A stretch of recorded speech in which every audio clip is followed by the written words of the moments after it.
Professor Vassilis Fouskas from University of East London. Thanks for accepting that interview. My pleasure, Erem. Thank you. Dear Vassilis, there is an important situation that our audience needs to know about. First of all, I would like to start with the situation in Cyprus. Why is Turkey considered an occupying force in Cyprus? Could you please explain this in a simple way so everybody can understand that reality? Yes, yes. The Cyprus issue is a very complicated matter.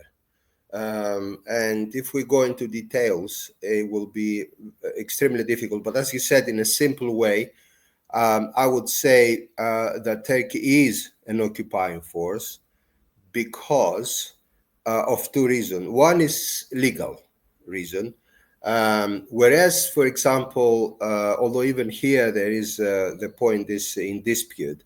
Whereas, for example, the first intervention of Turkish intervention in Cyprus may be considered as legal as a reaction to the Greek coup against President Makarios. The second advance on the island is definitely illegal, and Turkey is there on the second Attila line since 17th of August 1974. Which in violation of the Treaty of Guarantee of 1960. That is, I believe, a position that no international lawyer could contest. It is the position. So therefore, from the point of view of international law, Turkey is an occupying force. But there is also another kind of more contemporary understanding of the Cyprus issue in a way that if we focus strictly in the northern part of the island, the occupying part of the island, then the government of the island lacks legitimacy because you follow the recent events in the north. In the occupying areas, you see that, for example, look at the simple fact that the Turkish Cypriots constitute now a minority in their own land. And the prevailing population in the north are the settlers that came from Turkey. So that provides no legitimacy whatsoever of the regime established in the north, which is clearly to anyone, it should be clear to any government in the world, it should be clear to the United Nations, should be clear to the European Union, to the European Commission, that that regime is a puppet of Turkey. So for these simple reasons, I believe, Turkey is occupying a land and forces on Turkish Cypriots customs and habits and ways of living that the Turkish Cypriots don't accept.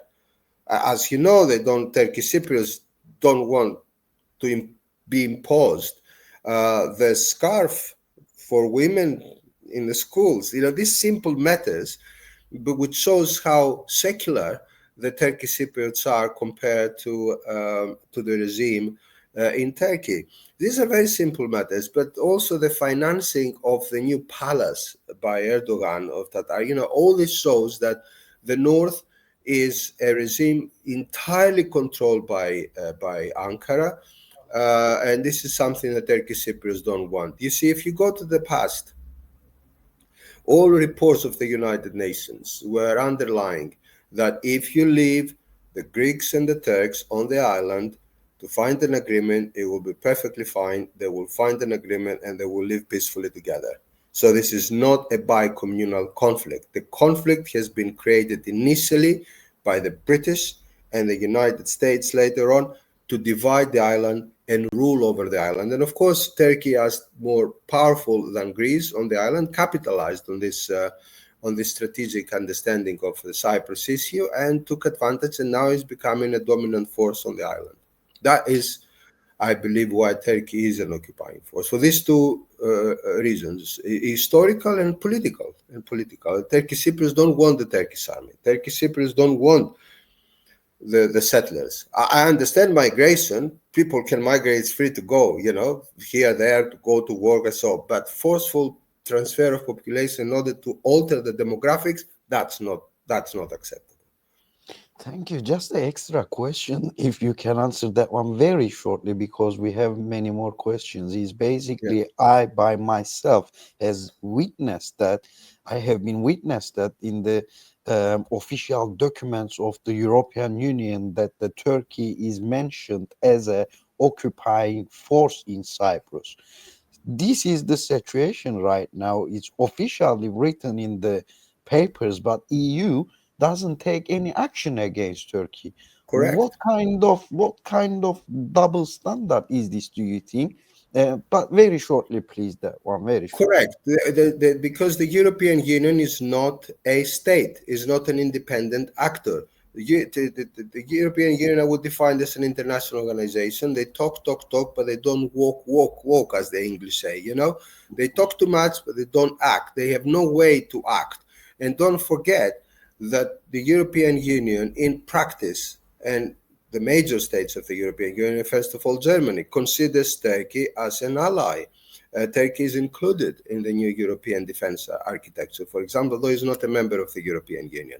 So it's like in the good Ottoman times, where the European imperialist powers were always considering Turkey as far more important, and they were cajoling Turkey, they were, caressing Turkey, although Turkey, the Ottoman Empire at the time, was suppressing the ethnic and religious population within its borders and so on and so forth, until at the end they decided to break up the Ottoman Empire in a way which I personally disagree, but that's how it is now. So far, Turkey is considered a major power and a very successful state to serve the interests of Germany, of France, of Britain. Now, Turkey is entering the Eurofighter program, for example, with Britain. You see, all that means that in practice, Turkey is the major interlocutor of the West.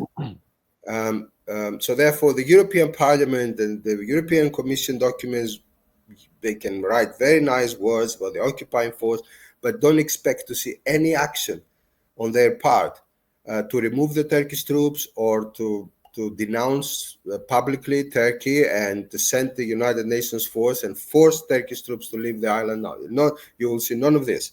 To implement the acquis communautaire on the entire island, because the the Republic of Cyprus cannot exercise jurisdiction in the occupied areas. There's no means of enforcing the acquis communautaire in the entire island. Thank you. So we see clearly the double standards of the European policies in there. So my next question is about another wider issue in the Middle East. As you follow up, Kurdish leader Mr. Öcalan has made a call lately for democracy and has received some support from many democracy intellectuals and politicians all around the world. How do you interpret this call? And in your opinion, what is its significance? How important is this democracy call?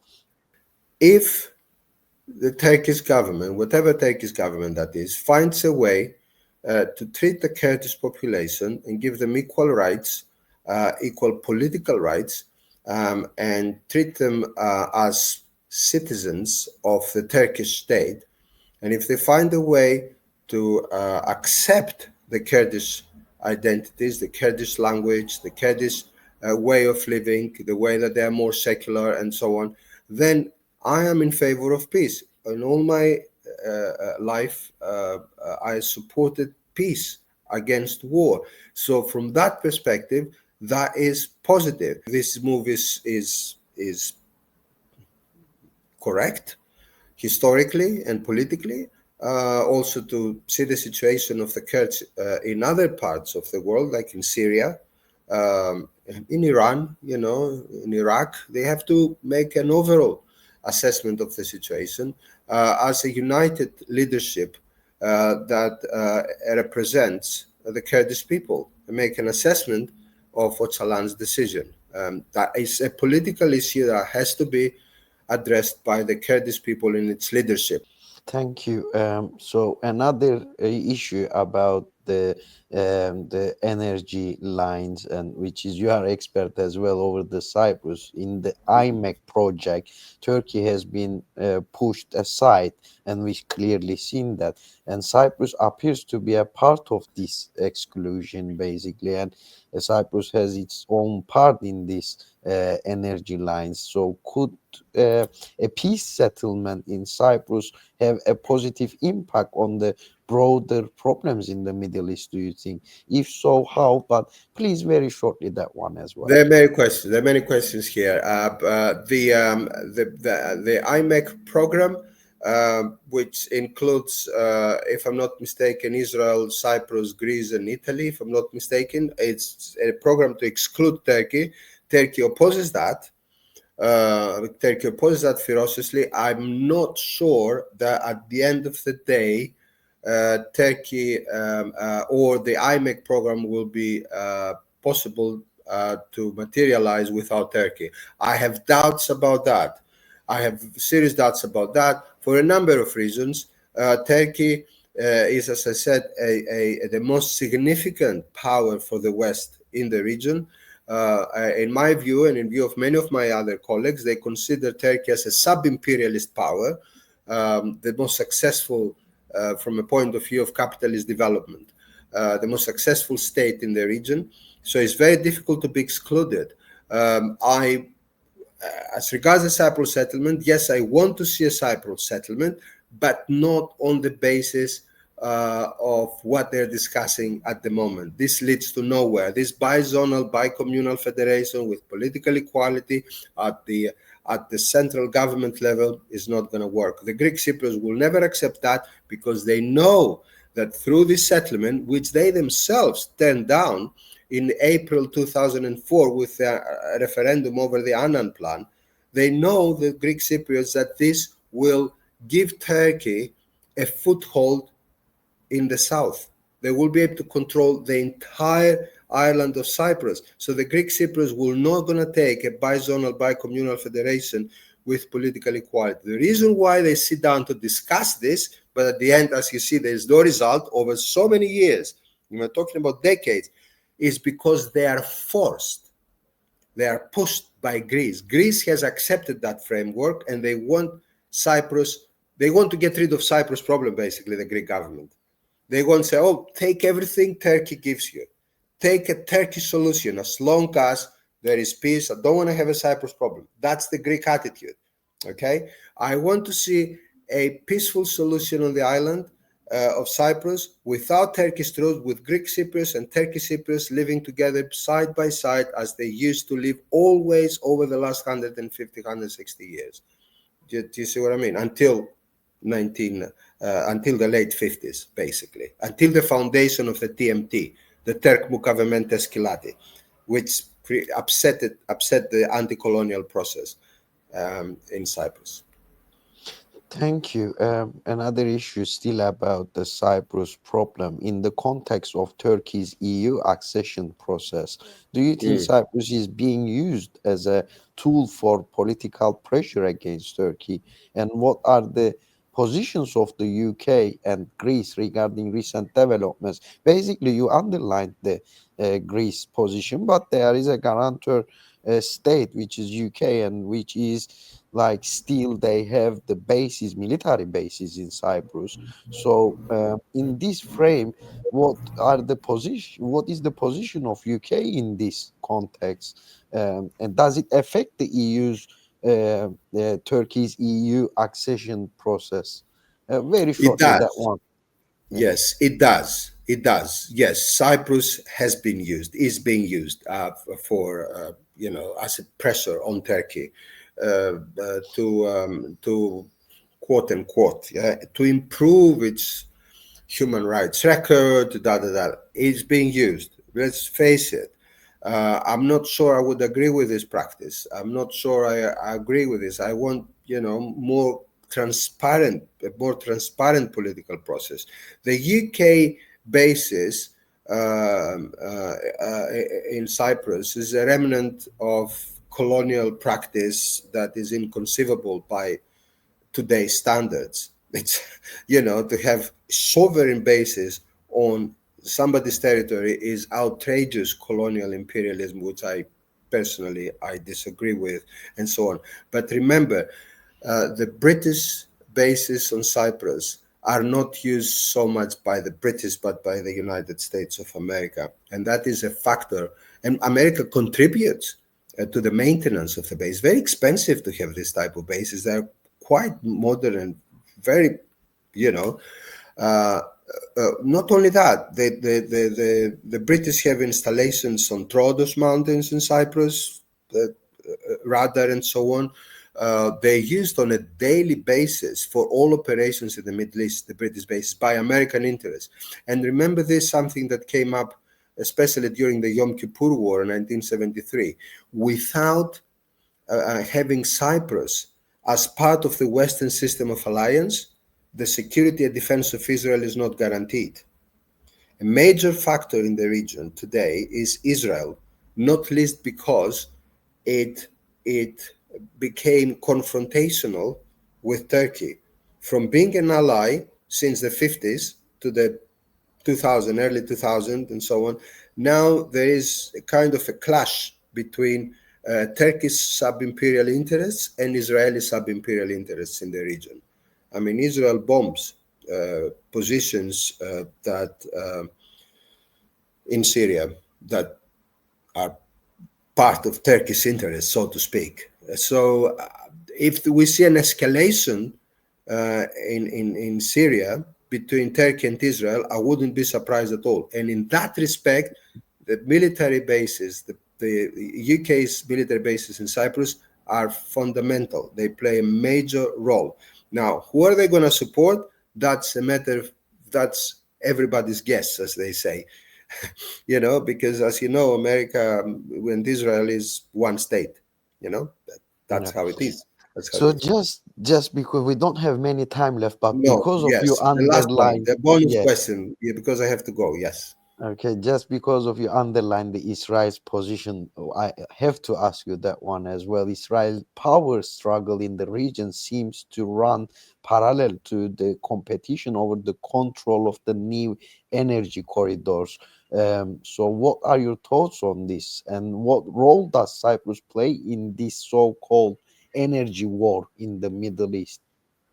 Yeah, so the south of Cyprus, they found gas fields and they explored the Aphrodite gas fields and so on. Also outside, within the exclusive economic zone of Israel, also has been found gas and so on. So Cyprus and Israel have a vested interest to work together. Obviously, if it was a united Cyprus, which without any Turkish influence, that would have been better for Israel. It goes without saying. But we're not there yet. And there is a major humanitarian problem in Gaza. No progressive intellectual on earth can ignore that, because what we're discussing so far is realpolitik. But there is a major humanitarian crisis in Gaza, which the European Union, United Nations, all agencies, they have to get a grip on that. I mean, that cannot continue.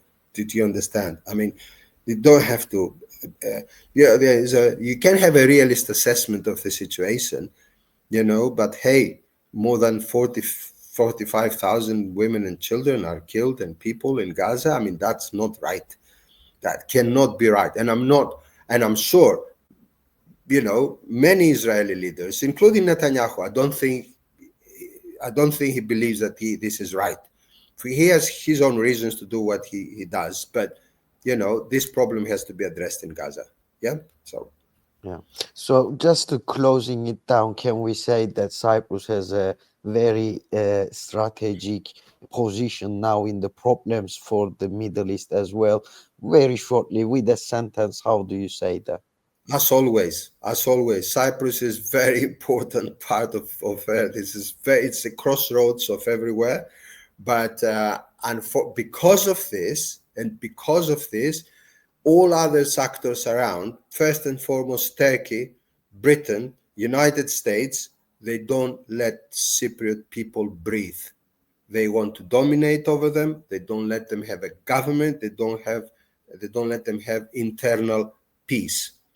Do you understand? That is the problem of Cyprus. It's not a bicommunal problem. It's a problem of international interference. It's a problem of imperialism. That is my position. Thank you so much. You have been putting a light on very important issues, dear Professor Vassilis Fouskas from University of East London. Thanks for joining us, and thank you for your You're valuable welcome. comments. Thank you. All the best. Thank